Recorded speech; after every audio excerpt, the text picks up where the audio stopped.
Rohingya ক্রাইসিসটা global যে ডিসকাশনের ম্যাপের থেকে আসলে দূরে চলে গিয়েছিল, মানুষের মেমোরিতেই ছিল না যে এটা একটা বড় একটা ক্রাইসিস, বড় একটা হিউম্যানিটেরিয়ান ক্রাইসিস। এবং এখানে যে বাংলাদেশকে যে 10 লক্ষের উপর রোহিঙ্গাকে যে বাংলাদেশে লুক আফটার করতে হচ্ছে, এই পুরো জিনিসটা গ্লোবাল যে কোনো ডিসকাশনে ছিল না।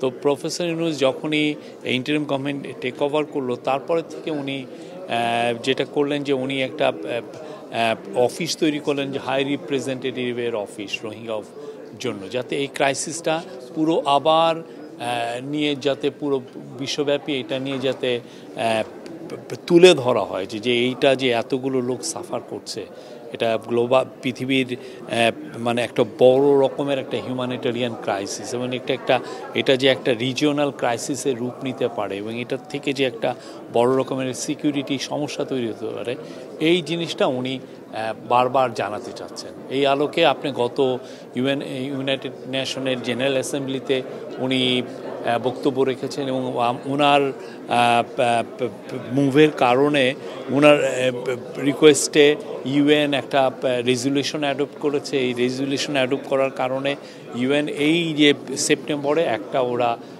রোহিঙ্গাদের উপরে আলাদা একটা ডিসকাশন করবে, এটা একটা কনফারেন্স হবে রোহিঙ্গাদের উপরে, এবং ওয়ার্ল্ডের আমরা আশা করছি 170টার মতো দেশ এইখানে পার্টিসিপেট করবে আমাদের।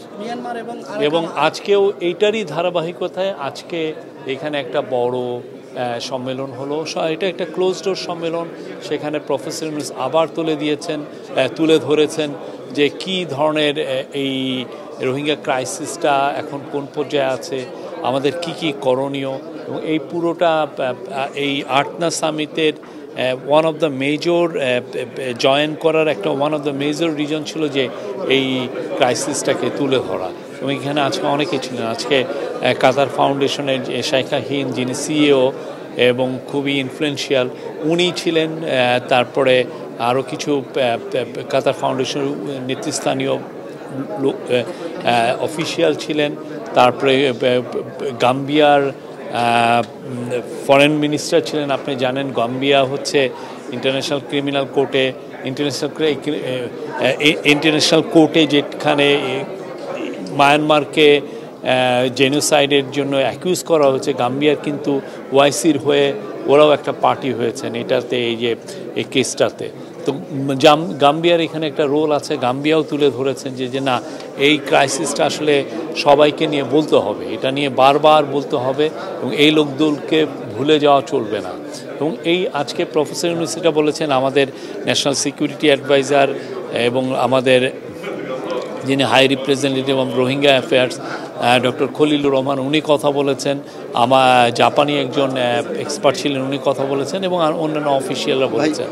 এটা একটা খুবই, আমি বলবো যে সফল একটা প্রোগ্রাম ছিল, এবং আমরা আশা করছি পুরো স্লোলি বা স্টিলিলি আমরা বলবো যে এই ক্রাইসিসটা নিয়ে আবার কথাবার্তা, ইন্টারন্যাশনালি কথাবার্তা হচ্ছে। এবং এটার একটা বড় আমরা সাফল্য পেয়েছি বিমস্টেক মিটিংয়ে, যেখানে আমাদের হাই রিপ্রেজেন্টেটিভের সাথে মায়ানমার ফরেন মিনিস্টারের একটা কথা হয়েছে। ওইখানে মায়ানমার ফরেন মিনিস্টার কিন্তু জানিয়েছেন যে তারা 1,80,000 রোহিঙ্গার কে তারা ক্লিয়ারেন্স দিয়েছে তারা যে রোহিঙ্গা। এবং এর ফলে আমরা আশা করছি যে এইটা একটা ধাপ, এটা অনেকগুলো ধাপের একটা ধাপ, যে এইটা আমাদের রিপ্যাট্রিয়েশনের দিকে এইটা আমাদেরকে হেল্প করবে।